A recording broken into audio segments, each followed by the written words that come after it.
जी, अस्सलाम वालेकुम आमिर मतीन। आपका तारुफ़ मुझे तो पता है, मगर अपने देखने और सुनने वालों के लिए हम चाहेंगे कि आप अपना तारुफ़ खुद से करवाइए। बहुत बहुत शुक्रिया तस्नीम। तारुफ मेरा बस बड़ा मुख्तसर ही है कि मेरा नाम आमिर मतीन है और मैं एक जर्नलिस्ट हूँ। और मैं वो जो बड़े बड़े आजकल टाइटल लग जाते हैं ना, सीनियर तजिया नगार, वो बिल्कुल उनमें नहीं। हो, आई शामिल लाइक हो। I like to be called as a reporter. I am proud to be a reporter and a journalist. सही। अच्छा आमिर, हम सीधे उस पे आते हैं जिस पे हमने ये सारी बातें करनी है। अम, जैसे ही सैलाब आए थे गुज़िश्ता साल, फ़ौरन ही आपने एक व्हाट्सएप ग्रुप बना लिया था और उसमें मैं भी शामिल थी कुछ अरसे के लिए। और वो ग्रुप सारे वक़्त, सारा दिन, सारी रात मसरूफ़ रहता था रिलीफ़ के कामों में। ये ख़्याल कहाँ से आया और क्यों आया कि एक व्हाट्सएप ग्रुप के ज़रिए हम रिलीफ़ काम कर सकते हैं? जी, तस्लीम, वो उस वक्त मेरा ख्याल एक तो पूरे पाकिस्तान में मेरे अलावा भी लाखों करोड़ों लोगों को एहसास हो रहा था कि ये एक बहुत बड़ा मसला हो गया है। और मैं ये ज़रूर कहूँगा कि पाकिस्तान में ये बहुत ज़्यादा स्पिरिट है, मगर कई दफ़ा ये स्ट्रक्चर्ड नहीं होती और ये इनफॉर्मली हो रही होती है, तो इसलिए नज़र नहीं आती है और लोग इसको नोट नहीं फरमाते। मगर जो है ये स्पिरिट बहुत ज़्यादा है। आप लंगर खानों में चले जाएं, दादा दरबार चले जाएं, बरी इमाम चले जाएं, लोग ये अपने तौर पे करते रहते हैं। पर मुझे जो ये ख्याल तो था कि कुछ ना कुछ करना चाहिए, तो आपके और हमारे कॉमन दोस्त हैं गुलरेज मोजिज़, उन्होंने मुझे फ़ोन किया कि यार मैं फलानी जगह पे, ये एक मेरा दोस्त है सिंध के अंदर, वो उसका सारा गाँव डूब गया है, तो मुझे उसकी मदद करना चाहते हैं, तो क्या किया जाए? तो मैंने और उन्होंने ये डिस्कस किया। मैंने कहा ऐसा करते हैं कि हम अपने मीडिया के दोस्तों को तो इन्वॉल्व करें। तो हमने उसके अंदर अपने तमाम ही जो मेन एंकर्स हैं, मीडिया के लोग हैं, जैसा कि आसमा शिराज़ी, जैसा कि काशिफ अब्बासी, मेहर बुखारी, हामिद मीर, नसीम ज़हरा भी थी, नसीम हाँ। नसीम ज़हरा, तकरीबन सारे ही लोग जो बड़े थे। और सबसे अच्छी बात ये थी कि सभी की ख्वाहिश थी कि इसको ये तशहीर ना की जाए, खामोशी से किया जाए। किसी हुँ। ने भी इसको इसकी जेन्युइन नीयत से किया और सिर्फ तशहीर के लिए नहीं किया। तो उसके बाद फिर हमें ये एहसास हुआ कि हम सिर्फ मीडिया के लोग नहीं, तो इसमें हमें एक बड़ी ही हर किस्म का डाइवर्स ग्रुप बनाना पड़ेगा।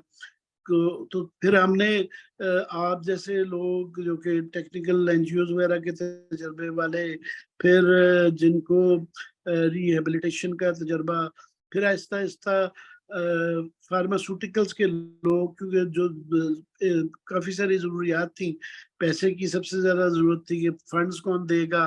फिर जो एक मसला था कि दवाइयाँ जो है, तो फार्मास्यूटिकल्स के लोग, उसमें हुआ ये कि सारे ही पूल करते थे, कोई आपका वाकिफ़, मेरा वाकिफ़, कोई किसी और का वाकिफ़। और फिर एक मैं ये ज़रूर कहूँगा कि जब आप मीडिया टाइप लोग डाल लेते हैं और उसमें और भी कई बड़ी शख्सियत आ जाती हैं, तो उनको देख के लोग, फिर ये होता है कि ये क्रेडिबल ग्रुप है, तो लोग फिर ज़रा ज़्यादा आसानी से जॉइन करना शुरू कर देते हैं। तो फिर इस तरह डॉक्टर्स आ गए, फिर काफ़ी सारे, फिर उस तरह, और तकरीबन इस तरह के फिर ग्रुप बन गया था कि जिसके अंदर उस वक़्त तो शुरू में सैलाब के लिए सबसे बड़ा प्रॉब्लम ये था कि वहाँ सड़कें सारी बह चुकी थी, सिंध में ख़ास तौर पे। हुँ, हुँ। और वहाँ सामान होना सिर्फ़ काफ़ी नहीं था, सामान पहुँचाना बड़ा हाँ। लाज़मी था। तो हमने कुछ उसके अंदर फिर अपने रिटायर्ड और सर्विंग फौजी भाई डाले, क्योंकि सबसे ज़्यादा इंफ्रास्ट्रक्चर जो है, ख़ास तौर पे हेलीकॉप्टर चाहिए था, जिसके ज़रिए फेंका जा सकता था। तो वो उसके लिए हमने भी कुछ उनसे भी रिक्वेस्ट की, जो सर्विंग लोग उसके अंदर शामिल हुए, उन्होंने अपने नाम से नहीं, उन्होंने रिक्वेस्ट की कि हमें ना नाम से ना करें, बट हम आपके बिल्कुल साथ हैं। और वो इसलिए भी हमारे साथ उनका कोऑपरेशन बड़ा ज़्यादा रहा कि हमने ये उनका और हमारा एक ही मकसद था। तो हमारे पास दवाइयाँ फॉर एग्ज़ाम्पल बहुत ज़्यादा इकट्ठी हो जाती थी, तो जो हमारे पास एक्स्ट्रा हो जाती थी, हम उनको भी पहुँचाते थे। वरना हुँ, वो लोग, उनका ये ख़्याल था, हमारी इसलिए भी ज़्यादा मदद वो करते थे कि लोग उनसे सिर्फ़ माँगते थे, तो हम वो लोग थे जो उनको दे भी रहे थे। तो उस वजह हुँ, से हमें उन्होंने एक्सेस दी हुई थी कि आप हमें गाइड करें कि आपका बड़ा डाइवर्स ग्रुप है, कि हर एरिया से तकरीबन हमने लोग उसमें शामिल किए हुए थे कि आप हमें पॉइंट आउट करें कि कहाँ पे ज़रूरत ज़्यादा है, कौन से गाँव हैं जो कि बिल्कुल कट ऑफ हुए हुए हैं। तो उन एरियाज़ के लोग बीच में शामिल थे, और जिस तरह बीच में आपने देखा बहुत ज़्यादा एक्टिव जो थी, वो सैफ मक्सी और उनकी बेगम साहबा अरीबा मक्सी जो है ना, वो हुँ, ख़ास तौर पे उनका बहुत ज़्यादा एक्टिव रोल रहा। और झल मक्सी उन इलाकों में था जो कि बिल्कुल ही कट ऑफ हो गया हुआ था। सिंध के भी बेताशा इलाके जो थे, सांगड़ और उसके बाद दादू, ये बिल्कुल कट ऑफ एरियाज़ हो गए हुए थे।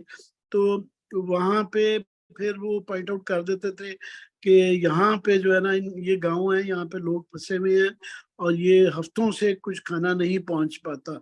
तो हम उनको फिर जो फिर रिलीफ फंड भी आना हुआ, हमारे अपने दोस्तों ने खुद तकरीबन सभी ने आपके समेत जो है ज़ाती पैसे भी काफ़ी कंट्रीब्यूट किए, और उसके फिर उनके ज़रिए उनके दोस्तों ने भी कोशिश की।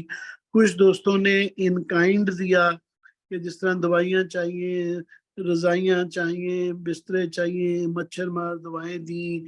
तो वो इस तरीके से एक डाइवर्स ग्रुप बन गया कि जो इस तरह के प्रोजेक्ट में हमें देखें हर किस्म की एक्सपर्टीज़ की ज़रूरत होती है।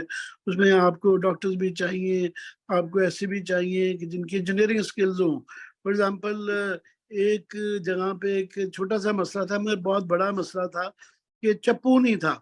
वहाँ हुँ, पे हुँ। कश्तियाँ जी, थी, बिल्कुल मुझे और याद है, वहाँ हाँ, पे चप्पू आपको नहीं था, याद होगा कि बिल्कुल। गुलरेज़ हमारे दोस्त हैं, तो उन्होंने रेज़ किया कि जी चप्पू कैसे वहाँ पहुँचाया जाए? उनके पास कश्तियाँ हैं या उन्होंने बनाई हुई हैं, मगर चप्पू नहीं है। तो वो फिर चप्पू कैसे बनाया गया, उसके ऊपर स्किल्स जो हैं। फिर पानी का मसला था कि पीने का पानी, ख़ास तौर पे पानी एक तो था नहीं, और जो पानी पिया जा रहा था उससे ज़्यादा बीमारियाँ फैल रही थी वहाँ पे। मलेरिया बढ़ रहा था, डायरिया हो रहा था, स्किन और डिसीज़ेज़ भी बहुत हो रही जी, थी। स्किन डिसीज़ेज़ बहुत हो रही थी। तो हुँ, उसमें डॉक्टर्स भी थे, जो उसके बाद दवाइयाँ तो थीं, मगर हमने फिर वो आपके आपके सामने ही हुआ सारा कि इंडिजिनस तरीके अपनाए गए, लोगों को सिखाया, प्रोपेगेट किया कि आपको कैसे एक जो मिनरल वाटर की बोतल है, उसके आगे कॉटन लगाएँ, तो फिर ये बजरी डालें, कोयला डालें, तो इस तरीके से आप उसको फ़िल्टर करके पानी पी लेंगी, तो वो उससे कम से कम कदरे बेहतर पानी हो जाएगा। सो वो मिला-जुला के उसकी डाइवर्सिटी की वजह से हुँ, हुँ। ग्रुप की, तो वो हमसे कुछ थोड़ा-सा कंट्रीब्यूट हो सका, तो जिसमें सभी की कोशिश थी, तो मैं बस उसमें यही कह सकते हैं कि हमारे से बस हो गया। मगर ये ज़रूर है कि उससे ये बड़ी खुशी हुई कि पाकिस्तान के अंदर जो है ना, वो बड़ी स्पिरिट है लोगों में, लोग बहुत करना चाहते हैं। पर कई दफ़ा ये होता है कि हमारे यहाँ इस तरह के स्ट्रक्चर्स कम हैं, और ट्रस्ट का एक एलिमेंट आता है फुक़दान कि है लोग बिल्कुल। हाँ। फुकदान है बहुत ज़्यादा। तो हुँ, हमने कम से कम ये रखा कि हमने बहुत उसको ट्रांसपेरेंट रखा कि डायरेक्टली हमने कैश तकरीबन ना होने के बराबर लिया। हम लोगों से कहते थे कि जी ये इन काइंड जो है ना, दवाइयाँ आप दें और फलानी जगह पे पहुँचाएँ। और हुँ, जिससे भी फूड और बाकी चीज़ होती थी, तो हम तकरीबन वहाँ से कोशिश करते थे कि जो भी आदमी या औरत हमें कोई सप्लाइज़ देते थे, तो हम कोशिश करते थे कि उनको एक-एक को एक-एक जितनी भी रसीद और प्रूफ़ दिया जा सके, तो हुँ। उससे फिर लोगों का कॉन्फिडेंस बढ़ता है, और वो फिर लोग ज़्यादा जाँ-फ़शानी से आपको कंट्रीब्यूट करते हैं। तो ये इसी तरह और आपके सामने सारा हुआ। सो शुक्र है हमें कंट्रीब्यूट करने का मौका मिला। अच्छा, अब जबकि ज़ाहिर है कि काफ़ी अरसा गुज़र गया, वो ग्रुप अभी तक, क्योंकि मैं बीच में से हट गई थी, दूसरे कामों में लग गई थी। क्या वो ग्रुप अभी तक कायम है? कुछ काम हो रहा है इस पे मज़ीद? क्योंकि तबाहकारियाँ तो अभी भी चल ही रही हैं वहाँ। ग्रुप अभी कायम है, मगर क्योंकि वहाँ पे थोड़ा सा कम हो गया है, खत्म नहीं हुआ मगर मिटिगेट हो गई है प्रॉब्लम्स। तो उसके अभी उसके अंदर एक ग्रुप से फिर 6-7 ग्रुप बन गए थे, क्योंकि मेन ग्रुप के अंदर हमें सारे जो मेन डाइवर्सिटी वाले चाहिए थे। मगर फॉर एग्जांपल जो एक ग्रुप था एक वो मेडिकल का था, वो मुझे याद है कि मेडिकल का। एक हाँ। मेडिकल का था, क्योंकि मेडिकल की बहुत ज्यादा टेक्निकल डिस्कशन के अंदर सारे लोग इंटरेस्टेड नहीं थे। हर कोई टाइमलाइन से ना, जर्नलिस्ट फॉर एग्जांपल अपना काम भी करते हैं, अगर वो जो है कि घंटा सिर्फ इस बात पे डिस्कशन हो रही है कि कौन सी दवाई खानी चाहिए, कैसे खानी चाहिए, नहीं खानी चाहिए, तो हमने डॉक्टर्स का ग्रुप फिर साइड ग्रुप अलहदा कर दिया। फिर स्किन का हमें अलहदा करना पड़ा, क्योंकि स्किन का बहुत बहुत प्रॉब्लम हो गया। तो उसके हुँ। अंदर एक डर्मेटोलॉजिस्ट की फिर प्रॉब्लम ये था कि उन इलाकों में, क्योंकि एक तो वैसे ही घोस्ट अपॉइंटमेंट, पता चला कि गवर्नेंस के बड़े प्रॉब्लम्स हैं कि वहाँ पे तमाम जो हॉस्पिटल या बीएचक्यू जो वहाँ पे थे, वहाँ स्टाफ ही नहीं है, ट्रेन स्टाफ ही नहीं है। तो जहाँ कहीं हम अपनी टीमें पहुंचाते थे या एक आधा डॉक्टर मिल जाता था, तो उसके पास वो इक्विपमेंट या स्किल्स या कैपेसिटी का इशू था। तो हमने फॉर एग्जाम्पल फिर यहाँ पे एक डर्मेटोलॉजिस्ट की टीम बनाई। वो एक हमारे दोस्त हैं, वो फार्मास्यूटिकल कंपनी है उनकी, तो वो डर्मेटोलॉजी की दवाइयाँ बनाते हैं। तो वो फिर उनसे उनसे हमने ये इनोवेट किया, तरीका निकाला कि वो लोग वो डॉक्टर साहब जो फील्ड के अंदर होते थे, वो वीडियो पे दिखाते थे कि ये देखें इनके ये स्किन की प्रॉब्लम है। तो वो जो हेडक्वार्टर में 24 आवर्स डॉक्टर्स बैठे होते थे, वो बताते थे कि जनाब इसको ना ये दवाई कराएं, ये ट्रीटमेंट करें, और फिर हम कोशिश करते थे कि उनके तक वो सारी दवाइयां पहुंचाएं। तो वो इस तरीके से स्किन का किया। फिर बाद में पता चला कि जी इंसानों से ज्यादा मवेशी मर रहे हैं, और बिल्कुल। मवेशी के मरने से उनकी सस्टेनेबिलिटी बिल्कुल रुक जाती है, क्योंकि उनकी तो सारी फसलें तो बह चुकी हुई थी। तो सारा उनका दारोमदार जो है खाने पीने का उन मवेशियों से था। तो मवेशियां भी वो भी ज़ाहिर है कई कई दिन सैलाब में खड़े रहने से या चारा ना होने से और ये सारी बीमारियां होने से वो बहुत बेताशा मर रहे थे। तो इसलिए फिर हमने एक ग्रुप जो वेटनरी डॉक्टर्स का बनाया और उनकी भी दवाइयां अरेंज की। तो वो कोई 10-12 साइड ग्रुप्स बन गए। तो उनमें से कुछ जहाँ पे मसले कम हो गए हैं, तो वो बिल्कुल गैर फाल हो गए हुए हैं। एक आधा मेन ग्रुप जो है अभी भी इंटैक्ट है। तो उसमें ओकेजनली, क्योंकि अब रेस्क्यू, पहले फेज रेस्क्यू का था कि लोगों को बचाना, उन तक फूड पहुंचाना और बुनियादी मसाइल थे।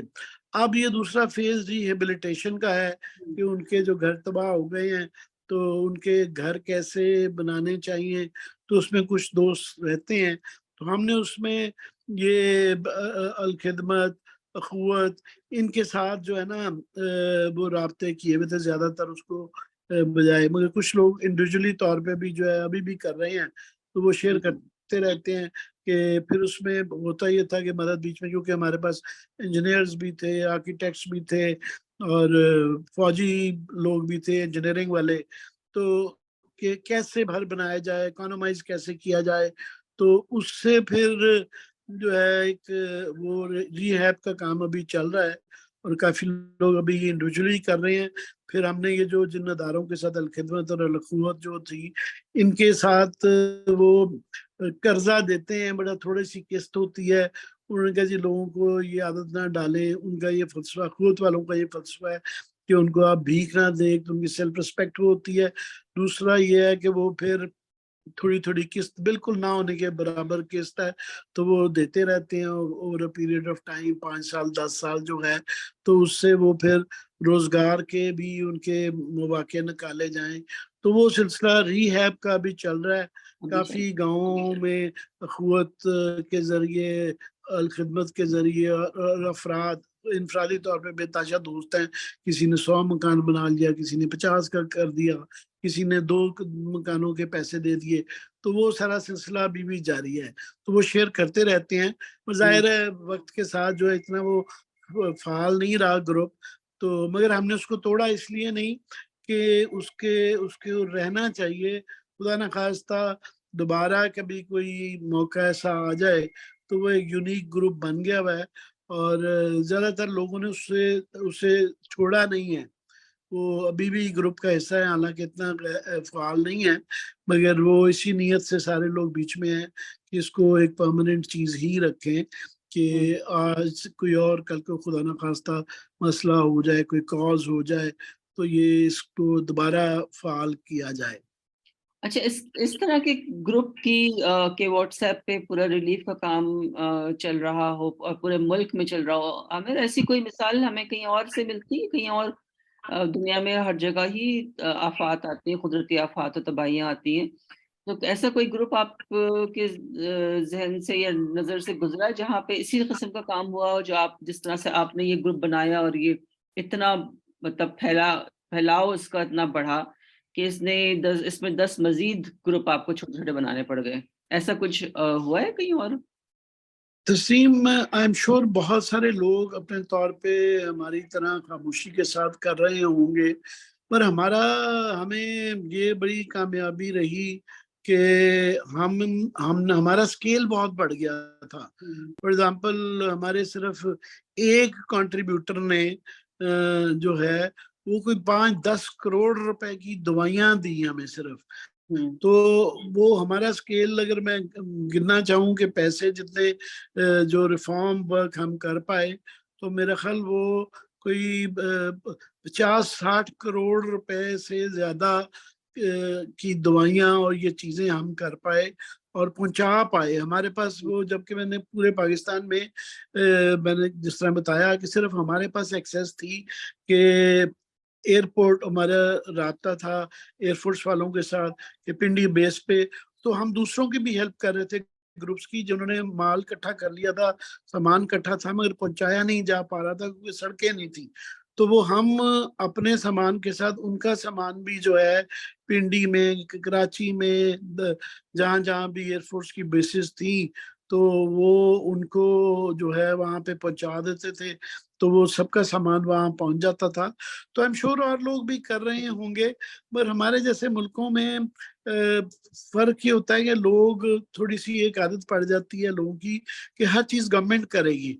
तो हुँ, ये गवर्नमेंट के लिए पॉसिबल नहीं होता। दुनिया में हमारे यहाँ तो वैसे ही गवर्नेंस के प्रॉब्लम रहते हैं, गवर्नमेंट कमज़ोर ज़रूर होती है, पर हकीकत ये है कि गवर्नमेंट इतने बड़े डिज़ास्टर को और ख़ास तौर पे हमारे जैसा गरीब मुल्क जो है उनके पास ये इस तरह के वसाइल नहीं होते हैं कि सारे ये मिल-जुल के सबको करना पड़ता है और उसके लिए एक स्पिरिट चाहिए और मैं समझता हूँ कि इस एक्सपीरियंस के बाद मुझे बड़ी एक तसल्ली और एक खुशी भी होती है कि लोगों के अंदर जब इस तरह का वाक़या आता है, तो इतना बाद में एक स्टेज आई थी कि हमें लोग इतना ज़्यादा सामान कई दफ़ा देना चाह रहे थे कि हमारे पास इस तरह स्वाद का क्राइसिस थोड़े अरसे बाद जो है वो कम हो गया था।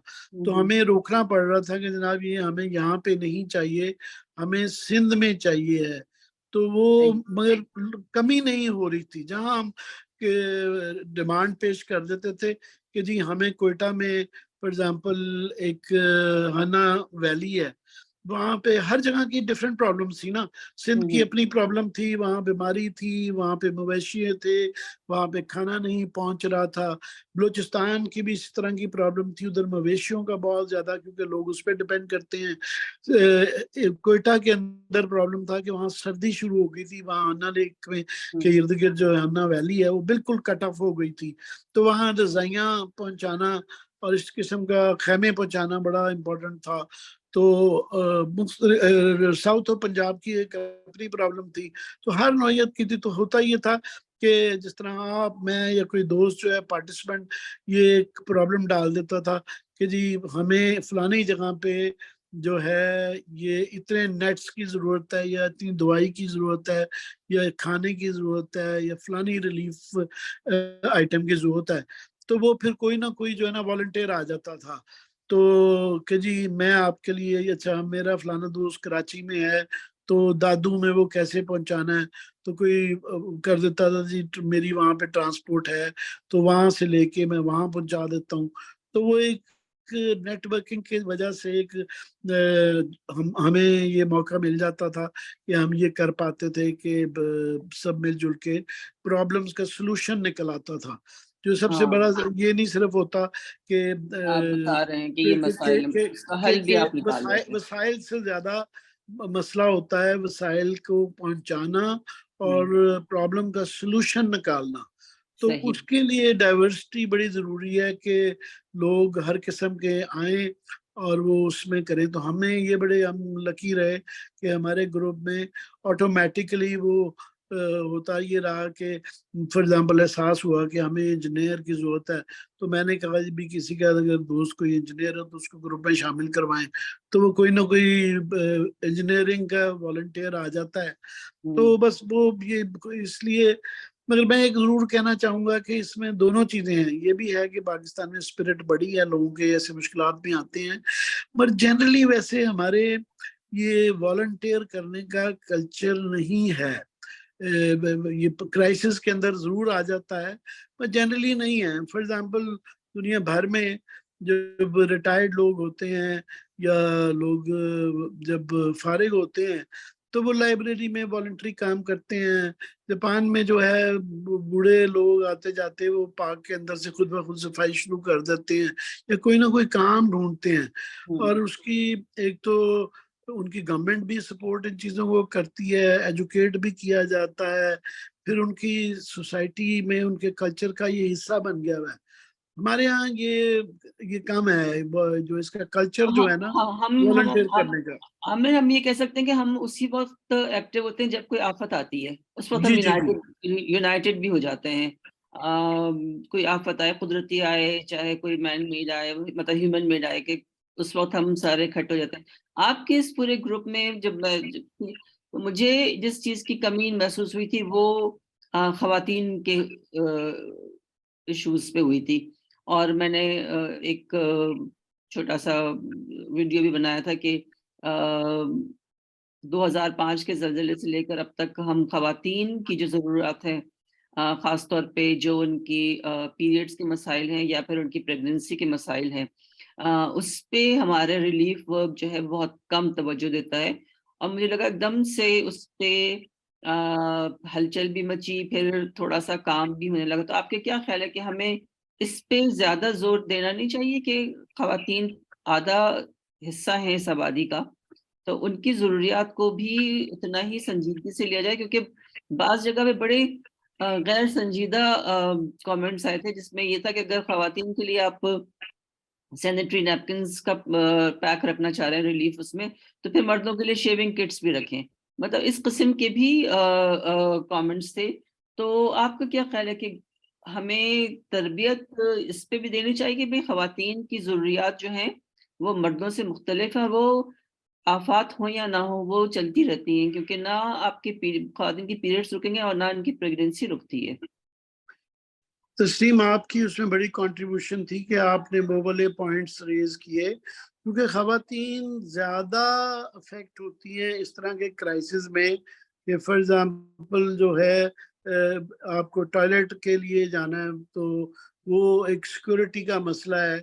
और ये आपको पता है कि बड़ी बदकिस्मती की बात है कि इतनी आफात के बावजूद भी वाक़यात इस तरह के हुए कि खवातीन शाम को रात को रफ़ा हाजत के लिए गई, तो उनके साथ ज़्यादती हो गई या रेप के केसेस भी हुए। तो ख़वातीन का फिर वो मूवमेंट की भी रिस्ट्रिक्शन होती है, फिर उनकी ज़िंदगी की भी मूवमेंट होती है, फिर उनकी ये वाली फैसिलिटीज़ जिनका आप ज़िक्र कर रहे हैं, ये जनरली हमारे यहाँ ये इस चीज़ का एक कल्चरली ये एक इनको इन चीज़ों को इग्नोर किया जाता है।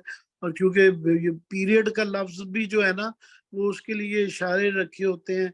आप और मैं, हम सारे पढ़ा लिखा तबका तो अब बात कर लेते हैं, मगर इन चीज़ों का जो है ना वो कोडेड वर्ड्स में जिक्र किया जाता है कि इस तरह इसके साथ एक स्टिग्मा है कि फॉर एग्जांपल आप रूरल एरिया में जाएं या कुछ हो तो औरत को अगर किसी को पीरियड्स आए हुए हैं तो वो खुल के नहीं बताएगी, वो या तो किसी औरत को बताएगी या उसको वो प्रॉब्लम भी है, या फिर वो बड़ी इशारतन बताएगी कि जी मुझे कपड़े आए हुए हैं।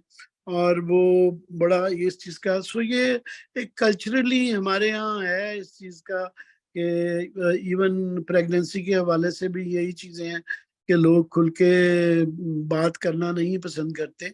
मुझे बल्कि एक थोड़ी-सी लाइटर वेन में आपको बता रहा हूँ कि अभी मेरी एक कज़न आई हुई थी, तो मैंने 2-1 दफ़ा मज़ाक किया उनको कि मैंने कहा आप वैसे माशाल्लाह आजकल आपकी सेहत बड़ी अच्छी हुई है। ऐसे ही मैंने कहा कि जो है खुराक पे ज़्यादा तवज्जो दे रही हैं आप। तो उन्होंने 2-3 दफ़ा के ना बिल्कुल जाते वक़्त ना मुझे जब 1 घंटे बाद मुझे कहती हैं आमिर भाई आपने 3-4 दफ़ा ये बात की, मुझे मज़ाक कर रहे थे, मैं असल में प्रेग्नेंट हूँ। तो मैंने कहा बेटा आपको क्या इस बात की है, अगर आप कह देती उसी वक़्त पहले ही बता देती। तो कहती वो मुझे शर्म आ रही थी कि वो 2-4 लोग बैठे हुए थे, तो कहे जी मैं प्रेग्नेंट हूँ तो मुझे शर्म आई। तो मैं वो मुझे हँसी भी आई, मगर ये हमारे सकाफ़ती मसाइल हैं कि हम इन चीज़ों के मुतल्लिक जो कि बड़ी नॉर्मल चीज़ें हैं, पीरियड का आना, प्रेग्नेंट होना, ये जो है पार्ट ऑफ लाइफ है। और मैं समझता हूँ कि मैंने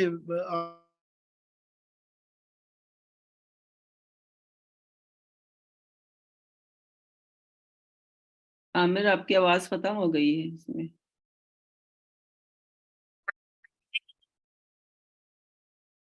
जी। अच्छा आमिर, अब हम थोड़ा-सा सैलाब से हट के बात करते हैं, उसी के कॉन्टेक्स्ट में ही है, मगर आपका क्या ख्याल है कि मेन स्ट्रीम मीडिया की जो रिपोर्टिंग रही है, जितने जो भी न्यूज़ बुलेटिन्स थे और करंट अफेयर्स के प्रोग्राम्स थे उस वक़्त से लेकर अब तक, अम, कितना हमने उसमें कोई इंफॉर्मेशन देखी? मिज़री और जो आफ़ात हैं उसकी तो हमने न्यूज़ भी देख ली। उसपे बातें भी हुई, ज़ाहिर है कि वो एक ब्लेम गेम भी चल रहा होता है कि किसने क्या किया, उस हुकूमत ने किया था, इस हुकूमत ने किया था, इनका कसूर था, उनका कसूर था। मगर कहीं पे आपको लगता है कि हमारा जो मीडिया है, उसने लोगों तक कोई उम्मीद पहुँचाई हो, कोई एक पॉज़िटिव मैसेज दिया हो कि अब इसके आगे हम क्या कर सकते हैं, इसके आगे क्या हो सकता है? कोई हमने फ्यूचरिस्टिक चीज़ देखी मीडिया में? अपने आप खुद प्रोग्राम करते रहते हैं, तो आपको क्या ख़्याल है कि प्रायोरिटी है मीडिया की इस तरह की बातें करना? तस्लीम बिल्कुल मैं इसका भी जवाब देता हूँ, मगर वो मैं एक बात जो पिछली मेरी मुकम्मल नहीं जी, हो सकी मैं वो चाह रहा हूँ कि वो जो अवेयरनेस की बात आप कर रही जी। थी कि जो ख़वातीन के मसाइल के जो नस्वानी मसाइल होते हैं, वो मुझे इस बात की बड़ी तकलीफ होती है कि ये बजाय दिन ब दिन बेहतरी आने के खराबी हो गई है। हुँ, मुझे हुँ। बचपन में याद है कि हमारे घरों में हमारी मामियाँ, चाचियाँ, ये वो कोई ये ब्रेस्ट फीडिंग फॉर एग्ज़ाम्पल बच्चों की, वो सबके सामने होती थी। और वो जो है हामला ख़वातीन बड़े आराम से वो सारों के सामने अपने मसाइल भी डिस्कस हो रहे होते थे। और जो है ये बच्चों की के सामने ही सब कुछ हो रहा होता था, एक ट्रेनिंग एक किस्म की हो जाती थी। और उसके बाद मैंने देखा बाद में आहिस्ता-आहिस्ता कि एक सेग्रीगेशन आ गई कि पहले जो था मोहल्लों में एक-दूसरों के घरों में जाना, लड़के-लड़कियों का मिलना, कज़िन्स का एक-दूसरे के यहाँ आना-जाना। तो उसके बाद हमारे ज़िया-उल-हक के ज़माने में मुझे याद है, क्योंकि थोड़ा-सा स्टेट ने की पॉलिसी भी इस तरह की आई कि बसों के अंदर फॉर एग्ज़ाम्पल सेक्शन अलहदा कर दिए गए, फिर विमेन यूनिवर्सिटी हो गई, फिर इस तरह का हो गया कि जी वो मेल कज़न जो है ना आपके, वो फीमेल कज़न्स के साथ नहीं मिल सकते।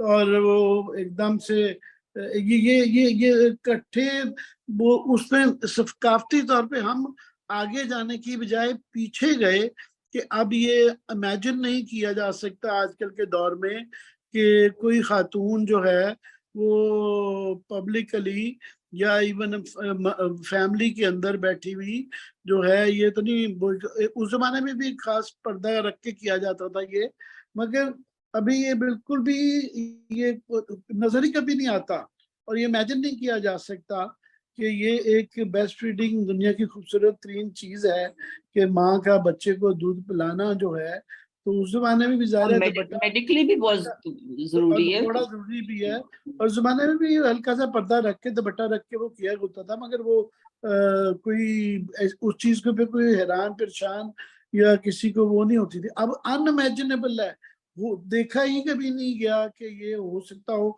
औरत को छुप के कमरे के अंदर जाके लहदा, फॉर एग्जांपल आप मैंने पिछले दिनों फॉर एग्जांपल एक हमारी कुलीग हैं, तो उनसे बड़ी रूटीन में मैंने पूछ लिया उनको कि उनकी छुट्टी वुट्टी उनकी, मुझे था कि अभी ताज़ा ताज़ा मैटरनिटी से आई हैं, तो मैंने उनसे कहा कि बात सुने, अगर आप ब्रेस्ट फीडिंग कर रही होती हैं तो ये आप बेशक छुट्टी ले लिया करें। तो ये तो उन्होंने बाद में मुझे कहा कि सर आपने मुझे सबके सामने ये कह दिया, तो पूछ लिया या सारा, तो मुझे बड़ी शर्म आई। तो मैंने कहा बेटा मुझे तो इसमें कोई बुरी बात नहीं लगती कि ये बात भी नहीं की जा सकती कि मैं आपसे मतलब कंसर्न था कि आपकी मैटरनिटी ताज़ा उस पे है, शायद ड्यूटी पे है, आपको शायद लीव और लीव की ज़रूरत है, तो आप ले सकती हैं, छुट्टी ले सकती हैं। तो वो, और ये आपके लॉन्ग आवर्स है यहाँ पे, तो मैं तो इसलिए पूछ रहा था। मगर मैंने बताया ये चीज़ों पे बात करना ही मुश्किल है। बाकी अब मीडिया पे जो आप कह रही हैं कि एक बहुत ज्यादा कई चीजों की थी, ओवर प्रोजेक्शन थी, कई चीजों की हमारी ट्रेनिंग की भी एक कमी है, वो बिल्कुल ही इग्नोर हुई। फॉर एग्जांपल रेस्क्यू के हवाले से शुरू में काफी कुछ दिखाया जाता रहा, मगर फील्ड में बड़े कम लोग गए। कुछ लोग गए, बिल्कुल गए, नाम भी ले सकते हैं उनके जिन्होंने गए, हामिद मीर गए, मेहर बुखारी गई, और भी कई गए, मगर कम लोग गए जो है फील्ड के अंदर। और एक ही तरह की रिपोर्टिंग हो रही थी, उसके अंदर इतनी जितनी उसकी इतने एस्पेक्ट्स होते हैं, इस तरह की जब आफत आती है उसके हजार जावी होते हैं। फॉर एग्जांपल आपको याद होगा कि गुलरेज मोजिज ने खवातीन के जो टेम्परेरी टॉयलेट्स जो हैं, बजाय इसके कि वो अंधेरे में दूर जाएं, और वो एक बड़ी बुनियादी चीज है टॉयलेट जो है, तो वो एक टेम्परेरी टॉयलेट्स बनाने वाला एक आइडिया था, तो वो किया, उस पे काम किया उन्होंने। तो ये छोटे छोटे मसले लोग इसको छोटे छोटे समझते हैं, पर सबसे बड़े मसले ही ये होते हैं। तो उसके अंदर जो प्रोजेक्शन हुई, तो काफी पहलू जो थे वो मिसिंग थे। वो एक ही दो चीज के जी आज इतने जो है फलानी जगह पे ये कुछ फेंक दिया गया, आज फलानी जगह पे और उस पे ये आ जाता है कि पॉलिटिशियन फलानी जगह पहुंच गए, तो उनके तरफ फोकस ज्यादा आ जाता है। तो वो हमारी ट्रेनिंग भी कम है, फिर वो कुछ कैपेसिटी के इश्यूज भी कम है, तो ये इसमें काफी कमियां नजर आई। और आपका क्या ख्याल है कि इन सारे कमियों में मुझे लगता है कि खवातीन के इश्यूज, जैसा आपने बताया कि टॉयलेट्स का, खवातीन के इश्यूज तो बहुत ही मेरे ख्याल से कम सामने लाए गए, हालांकि वो बहुत एक तो बुनियादी नौइयत के थे और बहुत अहम थे।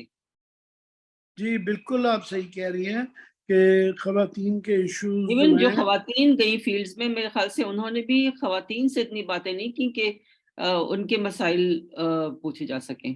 वो कई दफा उनसे ज्यादा कसूर जो है वो उनके टीवी के वो भी है कि इवन जो उनको रन करते हैं प्रोग्राम, जो ऊपर बैठे हुए होते हैं, वो भी समझते हैं कि फॉर एग्जांपल इस तरह की बात अगर की जाए तो वो सेंसर हो जाती है। उनके दिन में भी जो है कि जी बन गया कि ये टॉपिक शायद जो है ये टैबू हैं, तो ये इनके ऊपर स्टिग्मा है, तो ये क्या आप पीरियड्स की बातें कर रही हैं, या ये पूछ रही हैं कि आपने रिफा हाजत के लिए वहाँ कैसे किया, इनको बना बड़ा अनइम्पोर्टेंट समझा जाता है।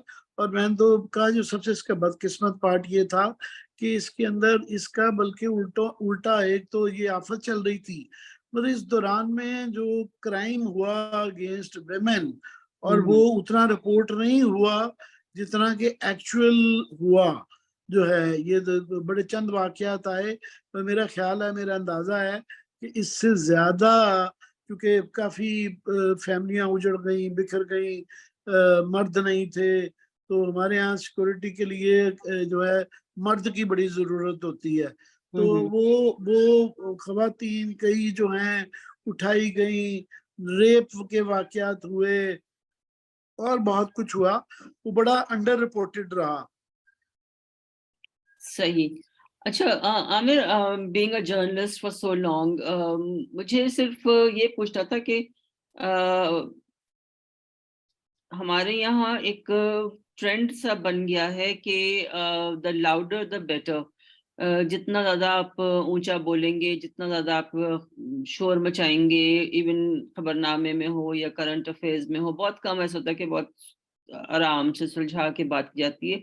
और उस सिलसिले में अभी कुछ अरसे पहले हम एक ट्रेनिंग कर रहे थे, तो एक खातून जो मेन स्ट्रीम मीडिया की, उन्होंने बड़े अहम बात की कि हम जब किसी फॉरेन चैनल के लिए कोई पैकेज बनाते हैं, तो हमारी टोन भी और हमारा कंटेंट भी बहुत ज्यादा धीमा होता है। हम चाहे बहुत बड़ी आफत की ही क्यों ना बात कर रहे हों, मगर वही कंटेंट जब हम अपने लोकल उस पे लेके आते हैं, तो हम उसको बिल्कुल सेंसेशनलाइज करके, उसको उसमें आप कह लें कि एक जोरदार आवाज भी हो, उसमें कुछ चीख चिल्लाना भी हो। तो ये कोई नया ट्रेंड चल गया है। मुझे नहीं लगता कि आपके जमाने में इतना कोई था। आपने रोही चलाया, खैबर चलाया, फिर आप बहुत सारे चैनल्स में खुद भी रहे, तो ये इसकी क्या वजह हो सकती है? ये ये पहले से बहुत ज्यादा बढ़ गया है, और मैंने कई दफा बेताशा दफा देखा है कि एंकर जो थे, लेट से एक खातून एंकर है, और जिस टाइप का मेरा फॉर्मेट है कि खातून एंकर है और मैं साथ में फेलो एंकर हूँ, तो मैंने बेताशा दफा देखा है कि अपने मेल एंकर्स को, लड़की फीमेल एंकर को ये कहते हुए कि आपने इंट्रो बड़ा नरम था, जरा जोर लगा के दे, जरा बात करें, या ये बिल्कुल कहा जाता है, प्रोड्यूसर साहब कान में कहते हैं कि मजा नहीं आया, आपने बड़ी स्लो उसमें बात की है। तो एक ये बिल्कुल ये एक ट्रेंड है।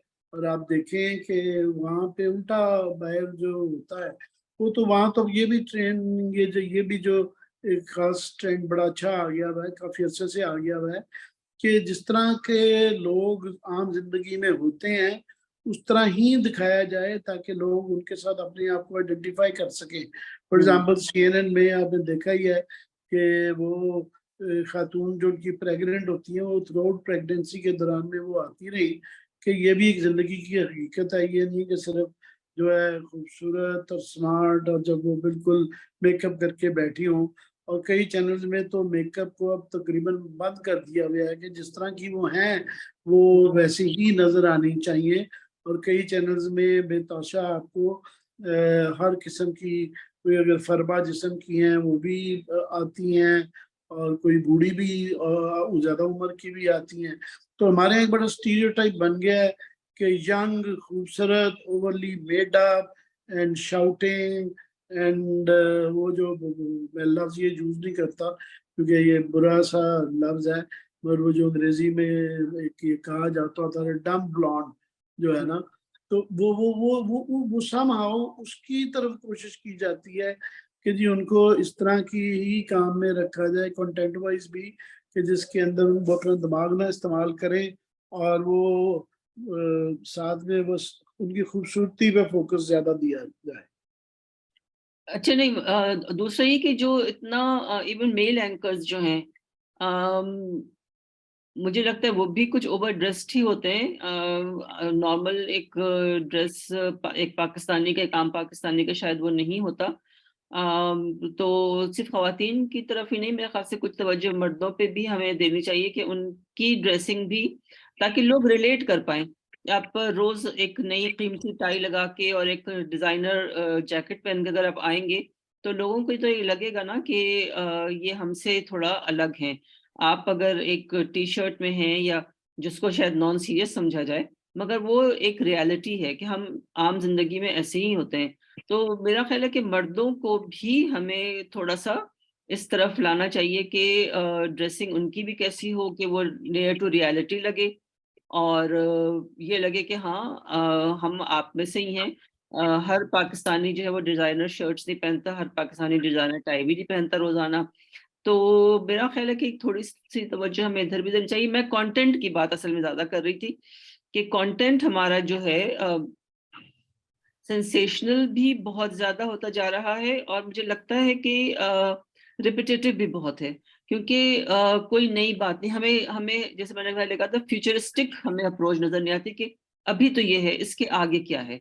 इसके आगे हम क्या देखते हैं? आप खुद एज़ अ जर्नलिस्ट अगर मैं आपसे ये आखिरी सवाल पूछूँ इस पॉडकास्ट का कि as a journalist, as a seasoned journalist और सीनियर तज्ज़िया निगार अगर आपको मैं कहूँ और ऑफ कोर्स रिपोर्टर आप हमेशा रहे हैं और आप अपने रिपोर्टर कहलाना पसंद करते हैं। आप क्या देखते हैं कि जर्नलिज़्म और जर्नलिस्ट इनका फ्यूचर क्या है पाकिस्तान में? आगे हम किस तरह से देख रहे हैं? बेहतर है, नहीं है, क्या है? बहुत आगे से इसके अंदर जो है वो इन्हितात हो रहा है और मज़ीद इन्हितात होगा। उसकी वजह ये है कि पहले जो एक जर्नलिज़्म एज़ एन इंस्टीट्यूशन था, तो एक तरीक़ाकार था कि आप जब जूनियर थे, आपको जूनियर बीट्स पे लगाया जाता था, एजुकेशन, हेल्थ करते थे।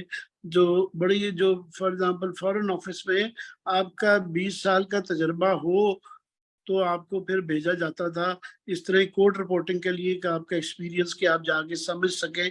तो वो एक सीखने सिखलाने का काम था। टेलीविज़न के अंदर ज़्यादातर जो लोग हैं उन्होंने रिपोर्टिंग नहीं की और वो जो टीवी की रिपोर्टिंग होती है, उसके अंदर जो है वो कंटेंट इतना नहीं होता जितना सिर्फ़ वो उस हमारे ज़माने में रिपोर्ट लिखने का जो तो प्रिंट मीडिया के अंदर रिपोर्टिंग जो होती है उसका कंटेंट उसके अंदर डालना पड़ता है।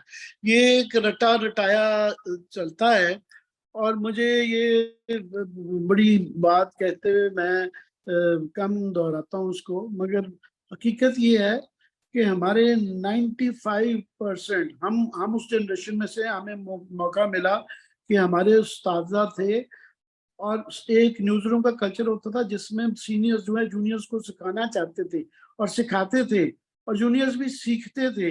अभी एक तो जूनियर्स में भी प्रॉब्लम आ गई है कि वो अपने इस पे कोशिश नहीं करते और कोई सीनियर भी सिखाने की कोशिश में नहीं होता। तो उसकी वजह से ये है कि आप देखें, ये अब मैं सख्त बात करने लगा हूँ कि पाकिस्तान का 95% हमारे जो टीवी एंकर्स हैं, वो जो बुनियादी हमारे जो मसाइल हैं उनसे उनको समझ नहीं है। फॉर एग्ज़ाम्पल 90% पर लोग हैं, उनको लॉ की बेसिक अंडरस्टैंडिंग नहीं है। यहाँ जब ये बेसिक से मेरी मुराद है कोई एक्सपेक्ट नहीं करता कि जी लॉयर जितना नॉलेज हो, मगर एक बुनियादी जो कोर्ट रिपोर्टिंग की हो तो बुनियादी समझ आ जाती है।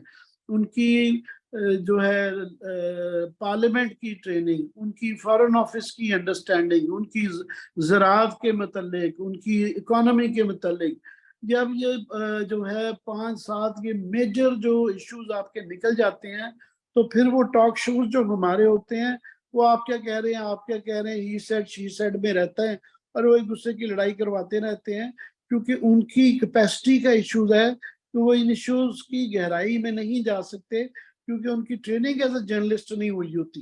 तो यहाँ जो टीवी के जो हमारे बहन भाई हैं, वो एक टेक्नोक्रेट जर्नलिस्ट हैं। उनको ये पता है कि ये पीला बटन दबा के नीला बटन दबा दे तो यूँ हो जाता है। वो एक किस्म का गैजेट्स के अंदर ज़्यादा इन्वॉल्व्ड हैं और कंटेंट के अंदर कम हैं।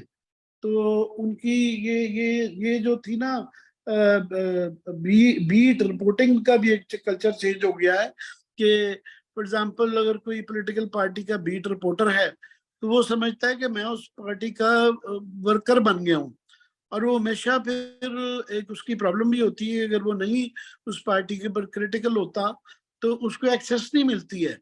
तो एक मुकाबला होता है कि जनाब मैंने जो पीपल्स पार्टी की बीट करनी है तो पीपल्स पार्टी की तारीफ ही करनी है, पॉलिटिकल पीपल्स पार्टी का वर्कर ही बनना है। हमारे ज़माने में और आपके ज़माने में एक पॉलिटिकल रिपोर्टर होता था। अभी फॉर एग्जाम्पल पॉलिटिकल रिपोर्टर वो फुकदान हो गया है, अखबारों में भी है। फॉर एग्जाम्पल मैं पूछ लेता हूँ डॉन अखबार में पॉलिटिकल रिपोर्टर कौन है? मुझे तो कोई, मेरे दिमाग में सोचना पड़ेगा कि एक भी पॉलिटिकल रिपोर्टर नहीं है कि जो कि ओवरऑल पॉलिटिकल सिचुएशन को कि वो सारी पार्टियों का आता करके वो करे। न्यूज़ में भी मुझे सोचना पड़ेगा, बाकी अखबारों के में अंदर भी सोचना पड़ेगा कि एक हाँ, बीट रिपोर्टर आपको मिल जाएंगे जो बताएंगे कि इस पार्टी के अंदर ये हुआ, इस पार्टी के अंदर ये हुआ, और वो जनरली फेवरेबल है। तो ये काफी सारे फैक्टर्स हैं जो कि हमारे इंस्टीट्यूशनल इश्यूज हैं, कैपेसिटी के इश्यूज हैं, और ये मसाइल हैं जिसकी वजह से ये इनताद होता जा रहा है। तो फिर आप बताएं कि आगे क्या, व्हाट नाउ, मतलब आप और हम सारे लोग मिलकर आगे क्या कर सकते हैं? आगे जो है मेरा ख्याल देखें, बड़ा मुश्किल सवाल है असल में कि सारी चीज़ों में मैंने कहा इनताब देखा। मैं इस तरह बता रहा था कि ये इश्यूज के हवाले से, तो बाकी खवातीन की पार्टिसिपेशन के हवाले से भी ये यहाँ पर हम हमेशा बात करते हैं कि मैं जब जर्नलिज्म ज्वाइन की थी न्यूज़ रूम में तो मेरे साथ 22 लड़कियां थी। अभी आपको न्यूज़ रूम में जो है लड़की नहीं नजर आती कोई, जो है अखबारों में तो खास तौर पे, क्योंकि मैंने अखबार में काम शुरू किया था। तो अभी हर चीज में असल में पूरे मुआशरे में एक एजुकेशनल इनताद, कल्चरल इनताद चल रहा है, तो जर्नलिज्म भी शायद उसी की अक्कासी कर रहा है। तो वे फॉरवर्ड तो यही है कि इन चीज़ों पे ज़्यादा बात की जाए, अवेयरनेस की जाए, और सीनियर्स को अपना रोल अदा करना चाहिए।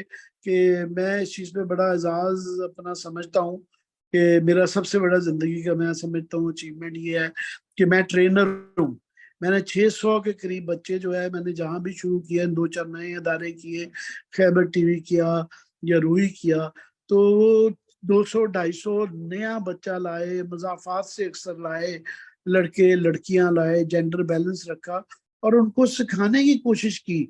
और मेरी कोई ये बड़ीपन नहीं था, हमारे जमाने में ऐसे ही था कि हमारे जो सीनियर्स थे वो हमें सिखाते थे, एफर्ट करते थे कि हमारी कॉपी को दुरुस्त करके वो कहते थे अच्छा बेटा दोबारा इसको टाइप करके लाओ, फिर दूसरी दफा भी नीला पीला करके कहते थे ये दोबारा टाइप करके लाओ, फिर सिखाते भी थे, जुबानी भी बताते थे कि तुम ये एक बुनियादी गलती बार बार करते हो, ये इस तरह नहीं करते, ये इसके अंदर तुमने सोर्स के हवाले से कर दिया है, ये तुम कैसे सब्सटेंशिएट करोगे, टाइम लेते थे। अभी वो ब्रेकिंग न्यूज का रवाज नहीं था ना, अभी तो वो ब्रेकिंग न्यूज का सिलसिला आ गया है जिसके अंदर बस आपने रेस है कि बस सबसे पहले ये कर देना है। तो टेलीविजन जो है हमारे यहाँ लेट आया, और उसके बाद उसके अंदर जो ज्यादातर लोग आए उनकी कोई ट्रेनिंग नहीं थी, और उनको कोई जर्नलिज्म के बैकग्राउंड से नहीं आए थे। उन्होंने जो अभी भी आप वाजे फर्क देख सकते हैं कि जो अखबारों से ग्राइंड में से गुजर के आए हुए हैं उनका कंटेंट में, और वो लोग जो उनका जो कि नहीं इस ग्राइंड में से गुजर के आए, बहुत फर्क है। अभी भी आप क्लियरली देख सकते हैं, वो जिन्हें हम पैराशूटर्स कहते हैं, जो इधर से तो सिर्फ बोल के इधर आ गए हुए हैं, उनके कंटेंट में या जर्नलिज्म के बैकग्राउंड से जो आए हुए हैं, आज भी बहुत वाजे फर्क नजर आ जाता है आपको। Thank you Aamir, thank you so much. तो वे फॉरवर्ड हम यही देखते हैं कि आप जैसे लोग ट्रेनिंग ज्यादा से ज्यादा करें, लोगों को बताएं कि बेहतर जर्नलिज्म क्या हो सकती है, क्योंकि जर्नलिज्म जो है वो सिर्फ अब मेन स्ट्रीम मीडिया या उसमें प्रिंट और इलेक्ट्रॉनिक नहीं, अब सोशल मीडिया भी एक बहुत बड़ा एक फैक्टर आ गया है। तो वो एक अलग कहानी है जिसपे हम नहीं पढ़ रहे इस वक्त। मगर कहना सिर्फ यही था कि आप और आप जैसे बहुत सारे साथी मेरे ख्याल से लोगों को बता सकते हैं कि ये जर्नलिज्म नहीं है जो हम कर रहे हैं, जर्नलिज्म कुछ और है, और उसको सिखाने के रास्ते देखने चाहिए। बहुत बहुत शुक्रिया आपका भी, और मैं समझता हूँ लास्ट वर्ड्स में ये है कि आप जिस तरीके से इन इश्यूज के ऊपर रेज कर रही हैं और पिछले कई दहाइयों से कर रही हैं, तो ये इस किस्म की काविश और बढ़ाने की जरूरत है, और लोगों को भी करनी चाहिए। तो यही वे फॉरवर्ड है, ये जो आप कर रही हैं कि इन चीज़ों पे लोग फोकस करें, बात की जाए, डिस्कशन की जाए, तो उससे बहुत फर्क पड़ता है। बहुत बहुत शुक्रिया आपका भी थैंक तस्लीम, मुझे बहुत बहुत शुक्रिया, मैं बहुत शुक्रिया, थैंक यू।